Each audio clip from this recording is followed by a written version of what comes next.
When you think of cozy gaming, what visuals immediately come to your head? For some, it's pixelated crops, adorable farm animals that you have to take care of, friendships, and wooden cabins. For others, it may be the comforts of home, soft fireplaces, warm light, and cozy beds. The idea of cozy gaming has become such a household name, and that can be heavily credited to social media. Shout out to social media, that's where you're watching this video right now, cool concept. At the same time softer, slower-paced games began their climb, we also saw a rise in short-form video content. I mean TikTok, there's other short platforms, there's Reels, there's YouTube Shorts, but I mean nobody holds a candle to TikTok, okay? Nobody is ever talking about Instagram Reels when they say they watched a video. TikTok has been widely criticized by pretty much everyone under the sun, and I feel zero need to pile on that exact same rhetoric we've all heard before. In addition, I feel like we all have a little bit of guilt deep inside of us about how much time we've spent on TikTok, and I don't want to make you feel worse about that, or me. This is all for my benefit, really. TikTok's algorithm is perfectly designed to place the most appealing videos in front of you, tailored to fit your taste down to the last stitch. For many people, their pool of advertiser interests, or like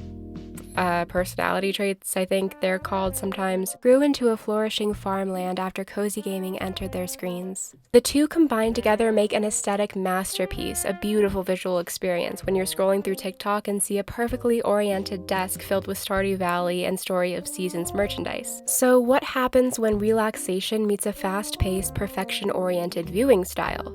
I want to talk about that today. Anyway, what's a video essay if we don't start with a brief history of the topic at hand? I'd feel wrong without a general overview, and also I always like new research opportunities with an ad blocker at 2 a.m. That's always exciting. Gaming content as a whole on YouTube was present nearly from the beginning of the website's history, but remained quietly in the background while vloggers, comedians, a word I use very lightly because most of them weren't freaking funny. Other viral videos too as well, and any content that could get clicks pretty much were in the front seat for the first few years of the website's impending unholy reign. However, once gaming content found its footing and leapt from the shadows, it was clear that it wasn't a passing trend for the platform. A lot of the gaming channels that I recognized from the early 2010s are still posting consistently and gaining viewers despite trends coming and going within the community as a whole. It seems to be a very long-lasting, vital part of YouTube.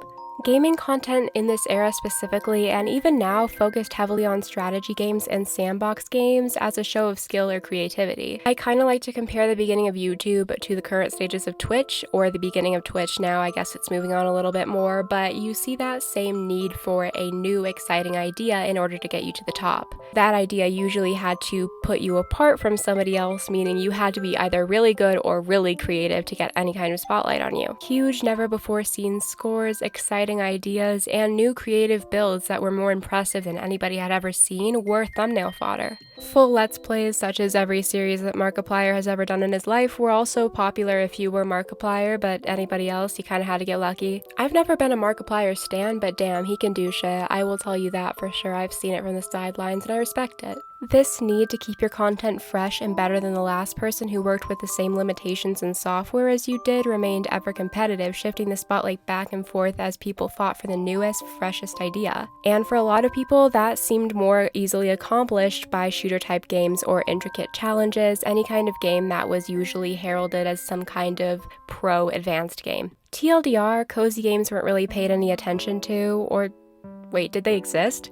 Okay, of course they existed. Don't worry, I'm not gonna erase Harvest Moon. Harvest Moon was pretty popular, and in 1996, the first title was released by Nintendo. This farming sim changed a lot about the gaming industry in general, and I would say it was one of the jumpstarters for life sims in general, allowing games like Animal Crossing and The Sims itself to become as popular as they were, giving them footing by making a pre-existing fan base of this sort of gameplay. In new installments, many things were added as well, like being a woman, which is really exciting. I thought that was a great addition. Harvest Moon was the perfect foundation for games that were more relaxed and didn't quite have the same goals as other games did. There wasn't a set way to play it, and that made the gaming industry a little bit different every time a new Harvest Moon game was released. The Animal Crossing series had put out both the GameCube games and Wild World by the time that YouTube had even become a platform, so it was obviously already getting started. But with the climate around content the way it was, I don't really think anybody saw Animal Crossing or Harvest Moon as a content factory or a click maker. They were just left out of any kind of major coverage and usually left to kids to play. There was also nowhere near the market domination that we see now after Animal Crossing New Horizons. There are a lot of cozy games coming out constantly now, and that didn't used to happen. There would be a couple releases per year that would fit the category that we now call cozy games. But enter the two main players of the cozy gaming renaissance, Stardew Valley and, as I mentioned before, Animal Crossing. These two games honestly came out with a pretty large stretch of time for them to be so related to one another, but I honestly think Animal Crossing gave Stardew Valley the boost it needed to become a really mainstream game. Not that there wasn't a really large fan base for it before, but Animal Crossing did kick it into ignition a little bit, in my opinion. I think these two were huge catalysts for the cozy movement in general, especially during the pandemic when self-care was highly encouraged. Self-care as a whole is a pretty hard topic to discuss because it can be very harmful in the way that it's posted on social media, and it can also be helpful. It just depends on the person who is trying to give you the information and how you take it. Social media has a very interesting way of showing you life in either horrifyingly dark tinted glasses or rosy tinted glasses, and you don't know what to do with either of them. But I digress. Stardew Valley and Animal Crossing showed everybody that this entire genre of games could be taken a lot further than it had already. This, in combination with the cottagecore movement that was currently going on, gave a very different limelight to TikTok. We were seeing a lot of softer aesthetics, more feminine aesthetics. It's a lot to take in if you weren't there for the cottagecore explosion. The explosion of popularity and content centering on soft-voiced, calming experiences of new worlds and new ideas propelled so many people to dip their toes into the world of video games when they never thought they'd be interested in them before. A lot of people also felt that content creation in general was more accessible to them, and they were able to become a TikToker or an Instagram person. I don't know what that's called, Instagrammer? That's stupid. What I mean by that is that a lot more people started doing content creation without any stress and doing it on the side, maybe as a hobby. Cozy gaming was an easy way to enter content creation if it's something that somebody had always wanted to do and didn't involve too much stress. TikTok as a platform also involved very little time put into it if you were just starting out, and you were able to do this as a hobby instead of putting so much money and work into it like it may be for YouTube. I truly believe that the introduction of games without a distinct end goal, pressure, or nagging was a huge step forward in making gaming as a whole more enjoyable and furthering gaming content into a new and refreshing area with different personalities to connect to that more people could enjoy. However, the formation of this community was at a new time in the internet's lifespan. I like to call the bedroom vlogging era of YouTube the honeymoon phase of internet content creation. Most people were just infatuated with the fact that it exists, and the people who got famous were just people who wanted to try it and give it a shot because it was a new and exciting thing. But we saw this sort of hobbyist creation turn into a sleeker, grown-up version of its former self. It had a job now, it had Yorkies, it drank sparkling water and hated cheap wine. What I'm saying is everything began to look a little more like what was on TV. Higher budgets, editors, everybody had a good camera, everybody's audio was perfectly synced. You could not see a single pixel, everybody's backdrop was decorated with their names, their channel logo, their million subscriber plaque. Just think about it for a second. When you open up YouTube now, you are kind of expecting a production, clean audio, HD, all that kind of shit that makes it really good quality. That's not a bad thing, but it has certainly evolved from where it used to be. TikTok is still in that area in some respects,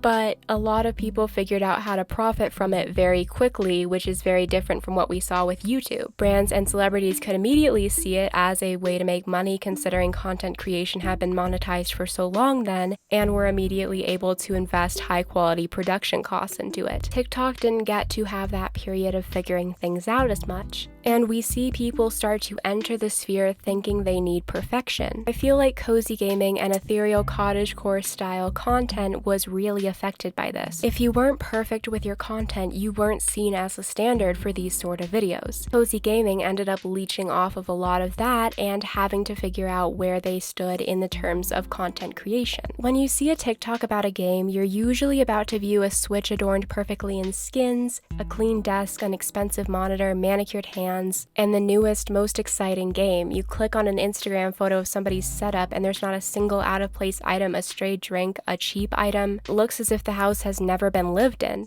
This is completely and totally expected for YouTube. You edit, you pare down, you perfect, you make sure that nothing looks out of place in the final cut. But TikTok is formatted in a way that it is supposed to look like a slice of your real life, and many people do treat it that way. I see that a lot in certain other types of content creation. But we have this sort of expectation for TikTok that it is an amateur production, that it is an amateur person doing this. That's a lot of what goes viral. That slice of life content on TikTok begins to blend into Instagram-like perfection, unreality, without anybody being able to notice. This isn't even the main point of my video. I have a lot more to say. Unfortunately, you're stuck here. I mean, you can click off if you want to, but you're already this far in, so I assume you're not going to, or you can prove me wrong. But it became a lot clearer to me that while researching this video, everything had leaked into my mind a little bit without me even having a clue about it. I walked into my closet to record. Yeah, I do it in my closet. If you are wondering, I'm surrounded by clothes, and it felt for a minute that I was doing something wrong, that nothing looked like anybody else's setup, that nothing looked exactly how it was supposed to, and I wasn't doing enough. Is there an expectation in place, or is it just me expecting that of myself? Is it just me expecting that I'm going to be perfect just like everybody else is? You scroll from person to person, each video trying to make a bigger and better impact on you as you looked past it. A new game pops up, you're interested, it's presented to you in a soft yellow tinted light surrounded by polished shelves and cool technology. Somebody sits perfectly on their couch, pressing the buttons of their Nintendo Switch as if they were posing for a photo. You buy the game and you love it, the crowd loves it, everybody on Twitter is posting their adorable animals and screenshots of their perfectly decorated cottage. Yay, you found something new to enjoy, until you open up the app again and somebody tells you that you should have bought a different game, pushing to you a new, better game that has better graphics and the gameplay's better and you'll like it much better. Just download it, just buy it now. It's trending on Twitter, everybody's posting about it again, everybody's working on content about it, and there's another game. And the cycle continues. Or maybe this one sticks around for a while. You find a community of like-minded players and a population of people just like you who've built up their glorious games to cozy heaven. You finally found an experience that may stick and bring you some of the joy you've been looking for when it's time to unwind at night. Except Instagram is now flooded and enthralled with the challenge version of it. Time limits, goals, overwhelming competitiveness. You are supposed to participate even if you don't know it. Even if nobody knows you, you feel this weird pull to do whatever everybody else is doing because you have to. You're one of these cozy gamers now and you have to jump on this bandwagon now. And maybe you don't have the energy. Nobody's expecting anything from you, but suddenly you feel inferior for some reason because you couldn't do this. So you enter TikTok only to see the same perfectly manicured hands again, bringing you a new game, and you are back where you started. I think we all know that this revolving door of content is a staple of the internet now. Trends are shorter and shorter, and every person engaging with them is only trying to keep themselves afloat. A study that's purpose was to measure human attention spans utilized hashtags to collect their data. It showed a pretty massive decline in the amount of times a hashtag stayed in the trending page as the years went on. And also, we don't have time to talk about those Family Guy TikTok videos with the 3 other sensory videos and Subway Surfer videos playing in the background. I don't think so. There's no big mission or sinister purpose behind any individual person posting their escapades on TikTok. It's just the human reaction of trying to survive, and if they're making a living off of it, it may be even more than that. But the mounting pressure and the fear of missing out stains our perception before we can even notice. We try and use apps like TikTok or Instagram Reels or whatever, I don't fucking care, to relax ourselves, to escape from the world, but it just keeps reaffirming the constant insecurities that we have had our whole life. We are all given a window into the perpetual lifestyle of trying to keep up with trends without a single nod of permission, and it's easy to internalize. When you feel like a normal person and the person that you see that you're supposed to relate to seems picture perfect and amazing and incredible and better than you'll ever be, real life begins to look like the unfinished, weed-ridden Animal Crossing island that you've neglected. If you finish that island, you will never be able to see it quite as beautifully as anybody else can. You will just compare it to every other person's island. But everybody else will pick up their Switch and compare their island to yours and feel the exact same. That they're inferior, that they haven't done enough, that they will never be as good as you or the person on TikTok. When we're encouraged, whether knowingly or not, to keep up with the beauty and pace of an aesthetically charged, trend-based platform, we feel like we can't keep up with an impossible race. Cozy games as a concept were created to give us an escape from real life and the pressures and stresses of it. To make new friends, to build things that make our hearts happy, and to just be, to exist. Life sims were created as an alternate way of being, as a way to experience life without the same pressure that you've always felt. The selling point of all of these franchises is to be able to take a break and relax and express yourself truly. If we push these games and just play as a concept into the realm of unlivable standards, beauty, and reaching for the top, the entire motivation behind coziness and self-care entering the mainstream becomes the antithesis of itself. We're right back where we started. TikTok as a platform has this way of encouraging loss of interest and feelings of inadequacy, as well as consumerism. We're all aware of that. We all know that. We've all seen beauty TikTok. I mean, every beauty reviewer tells you that this product is a necessity. This item is what you really need over and over again. They advertise a life that isn't accessible for the common person. Sounds come and go before you can even finish the silly idea that you had to make your friends laugh. You may think that you are too far past this mindset to ever be affected by TikTok. And I agree that as we get older, we are able to dissociate ourselves from the idea of perfection a lot more.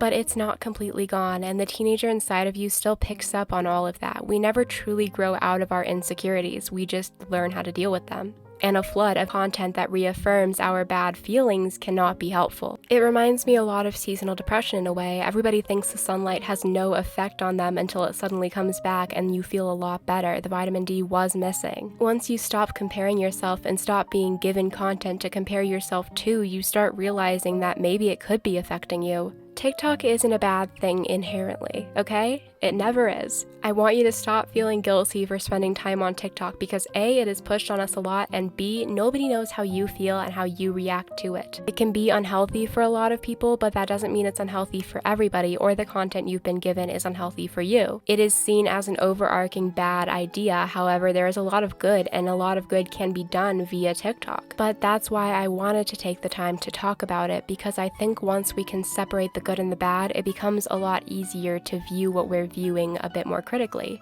Understand how you feel about things, how they're affecting you, and how you're internalizing them. With cozy gaming hitting an all-time peak, with every person on social media consistently, and more people holding themselves to unrealistic standards, I think it's more important than ever that we view cozy gaming as it was meant to be experienced. Calming, beautiful, and fun. There is a better life in allowing yourself kindness. There is a better life in being cozy without the need for passing trends or pleasing people who will never even see you. There is happiness in mess and disorganization and having a room full of eclectic things that make you happy. You are not there to please anybody else, and nobody's watching you. I'm sure you've already been told over and over that social media isn't real life, that you aren't supposed to look or act like a model, that rich people live the way they do because of the money they have. You already know that. I trust that you do. When it starts to sneak into amateur content creation, snippets of life, and your perception of other people's alone time and relaxation, of what's expected of you when nobody's around, it's not quite as black and white as it used to be. Everybody knew that TV wasn't real life. Everybody was fully aware that the Kardashians weren't the normal family down the street. But as everybody becomes somebody in some sort of way, even if just in their mind, it's hard to separate things. Normal people never look like an aesthetic Instagram post. Normal people's house that they live in never looks like some kind of model home. None of them live the way that you think they do, even if it's just the person down the street. You are enough, and you don't have to be a revolving door of interests and looks and experiences. Do these things for yourself, and do not associate yourself with some kind of idea of perfection. Use your alone time to take care of yourself. Self-care is important, even if it's not the perfect idea that social media tries to give you. You were not born to fill an expectation or timeline or idea. Expectations are stupid. Cozy is supposed to describe a feeling of safety and warmth and home, and I fully, truly, 100% believe that you cannot have that when you're trying to act perfect. This is a tale as old as time. Everybody will tell you to be yourself and not live for other people, but I swear that we forget it every 2 seconds and it gets associated with something new and we have to look at it again.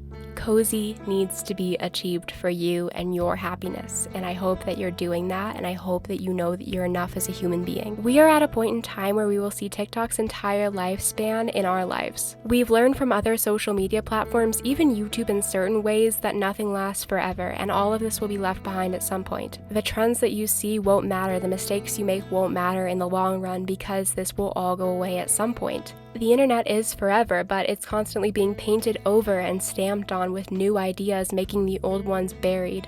It'll be okay, and you deserve happiness. You deserve a life that you feel is full and exciting and wonderful. And sometimes that starts with motherfucking Cult of the Lamb, okay? Sometimes it starts with Stardew Valley. Thank you for watching this dumb video essay. I appreciate you so much. I'm really sorry about my voice. I have some kind of allergy issue. I don't have COVID, which is good. But I really wanted to take a look at this as I noticed so much content creation on TikTok that really hinges on aesthetics. I hope you enjoyed it. If you like the video essay style content, I always appreciate when you let me know what you like. Take care of yourselves, please. You are worth so much more than any kind of endless scrolling loop will ever be able to tell you. Thank you to all of my members who will be on the next screen over, and thank you for listening to what I have to say. Take this all with a grain of salt because cozy gaming has changed a lot of people's lives for the better, including mine. I truly believe that this has made my life a lot better by being able to have a community with you. Cozy gaming, when taken in the way it's supposed to be taken, is so life-changing and so wonderful, and I hope that you have been able to experience the wonderful effects of that. I will see you next time, my friends. Let me know what your experience with all of this has been. I love you. Goodbye.